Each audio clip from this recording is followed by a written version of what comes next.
మీరు మీ కూతురు భయపడుతుంటారా? ఎవరికి? మీ కూతురు ఓన్లీ అమ్మాయికే భయపడతా. ఏ విషయంలో? అన్ని విషయాల్లోనూ నా మీద రాక్షసులాగా ఉంటుంది. ఒకటి ఎగ్జాంపుల్. అన్నీ ఆ అంటే ఊ అంటే కోపం ఆ పిల్లకి. నా కోపం ఆ అమ్మాయికి వచ్చింది. ఇంకెవరికి భయపడను. అంత భయపడతాను, అంత ప్రేమిస్తాను. అంటే ఒక ఎగ్జాంపుల్ చెప్పండి, దేనికి భయపడతారు? ఏదైనా ఒకటి 1000 ఉంటాయి.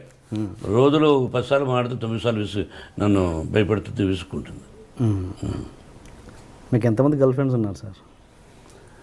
గర్ల్ ఫ్రెండ్స్ పెళ్లి కాకముందు ఉండేవాళ్ళేమో. నేను శ్రీరామచంద్రుడు అని చెప్పను. పెళ్ళైన తర్వాత ఏకపత్ని వ్రతుడు అని చెప్తాను. మీరు ఏ క్వశ్చన్ వేయాలి, ఏ ప్రశ్న వేయాలి, ఏ ప్రశ్న వేస్తే ప్రజలకు బాగుంటుందని వేయకుండా పర్సనల్కి వెళ్ళారు. నేను మిమ్మల్ని అడుగుతాను, మీరు లేదా? మీరు సత్యశీలురా? చదువుకునేటప్పుడు ఏ అమ్మాయిని చూడలేదా? బట్ ఇబ్బంది పెట్టలా. ఏ అమ్మాయిని నేను ఇబ్బంది పెట్టలా. ఆ అమ్మాయికి ఇష్టమయ్యి నాకు ఇష్టమైనప్పుడు ఫ్రెండ్ అవ్వచ్చు తప్ప ఒక అమ్మాయిని బలవంతం చేయడం, ఫోర్స్ చేయడం, ఫోర్స్గా వెంటబడడం, టార్చర్ చేయబోయి వాళ్ళందరూ ఒకప్పుడు మన మీద పడేవాళ్ళు. ఇప్పుడు మనోళ్ళు అక్కడ పోయి ఎర్రతోలు ఉంటే చాలు. అది యాక్టరా గేక్టరా లేదు, అందరం అలా చేస్తున్నాం. అందరిలో నేను ఒకటి అనుకో అడుక్కు తింటున్నారు. వాళ్ళు అక్కడ ఉండే స్థానం, వాళ్ళ ఇళ్ళు కొంతమంది చూస్తే వారం రోజులు భోంచేయం వాళ్ళు ఉండే ఫ్లాట్స్.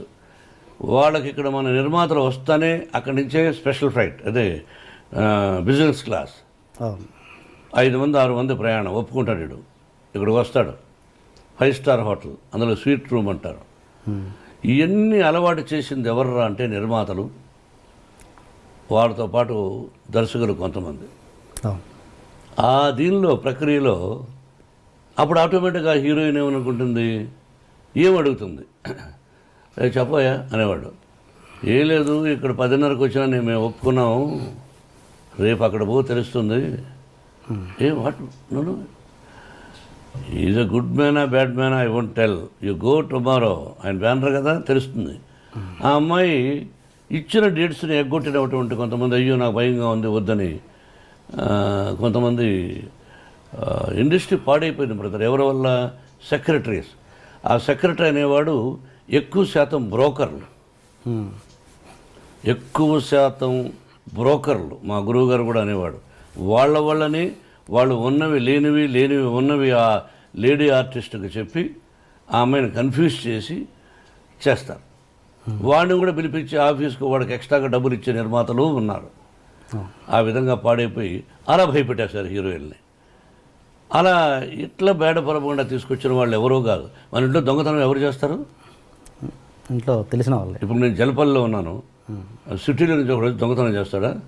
మన ఇంట్లో ఉన్నవాడే ఇంట్లో దొంగను ఈశ్వరుడు పట్టలేడన్నట్టుగా ఇంట్లో ఉన్నవాడు ఏ వస్తువు ఎక్కడుంది, ఏ టైంలో అమ్మగారు ఉండరు, ఏ టైంలో అయ్యగారు ఉండరు, ఏ టైంలో పిల్లలు ఉండరు, ఏ వస్తువు ఎక్కడుంది తెలుసుకొని దొంగతనం చేస్తాడు.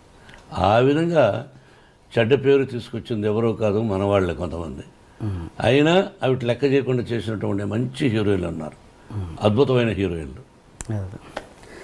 మీ సెక్రటరీస్ ఎలా ఉన్నారు? అలాంటి ప్రాబ్లం మీరు ఫేస్ చేశారా? నేను చేసిన తప్పు ఏంటంటే 42 సంవత్సరాలు 43 సంవత్సరాలు నటుడుగా సెక్రటరీ పెట్టలా. నేను beginning days 1975 first picture lime లైట్లోకి వస్తున్నాను, అన్ని విలన్గా కమెడియన్ క్యారెక్టర్ ఆర్టిస్టులుగా, హీరోగా పెట్టలా. అంటే అది నేను చేసిన తప్పు. అంటే మీ డేట్ చూసుకోవడం ఇవన్నీ అంతా నేనే. అదే చేయరాని తప్పు. పిల్లలకు చెప్తుంటాను, నాన్న ఎవరైనా పెట్టుకుంటారా.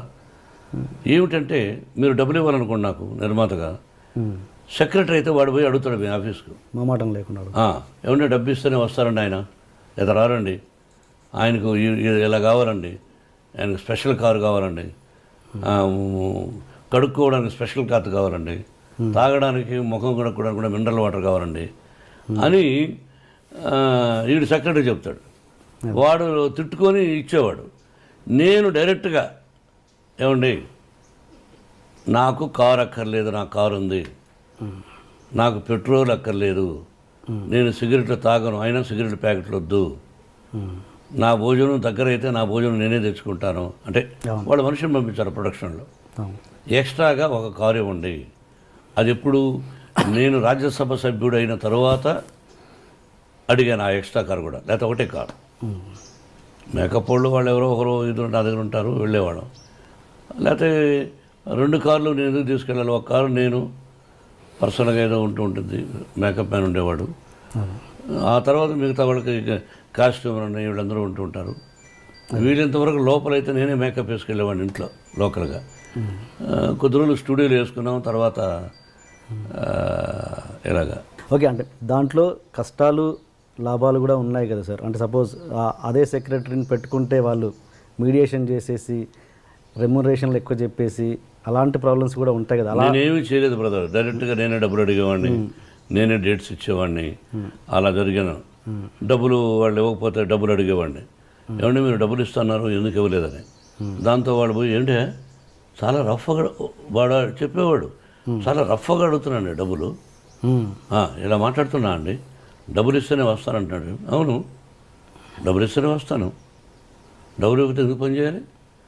మీ ఇంట్లో వంట వాడు డబ్బు ఇవ్వకపోతే పని చేస్తారా? మీ పొలంలో డబ్బు ఇవ్వకపోతే పని చేస్తారా? మీరు కంపెనీ పెట్టుకోవడానికి మీ కంపెనీలో పనిచేసేవాడు డబ్బులు ఇవ్వకపోతే పని చేస్తారా? వాడికి భార్య బిడ్డలు ఉంటారుగా, ఎందుకు చేయాలి నీకు సేవ? నీకు మార్కెట్ ఉందని కదా వచ్చావు, నువ్వు అనుకున్నట్టు ఇచ్చేసేయి. 1,00,000 రూపాయలు తీసుకుంటున్నాడు అనుకో, నువ్వు 50 ఇస్తాన్నావా, 60 ఇస్తానో, 70 ఇచ్చేసేయి. అది నేను నేర్చుకున్నది పెద్ద నిర్మాతల దగ్గర నుంచి. ఓకే సార్, ఈ క్వశ్చన్ అడిగే ముందు ఒక చిన్న ప్రశ్న. మీరు మామూలుగా వాయిస్ అంటే డైలాగ్ డెలివరీలో ఒక స్పెషలైజేషన్ ఉంది మీకు, అది ఎలా? అంటే మీరు దానికోసం ఏమైనా వాయిస్ ఎక్సర్సైజ్ చేస్తారా, లేదు జస్ట్ కేవలం దేవుడిచ్చిన వరమా మీ వాయిస్? నా తల్లిదండ్రుల ఆశీస్సులు, భగవంతుని ఆశీస్సులు, నటుడుగా నన్ను తీర్చిదిద్దినటువంటి మా గురువు దాసనారాయణరావు గారు డైలాగ్ చెప్పే విధానం నేర్పించారు. నేను దాన్ని మాడ్యులేషన్ నా ట్రెండ్కి తగినట్టు ప్రాక్టీస్ చేసుకున్నాను తప్ప దానికోసం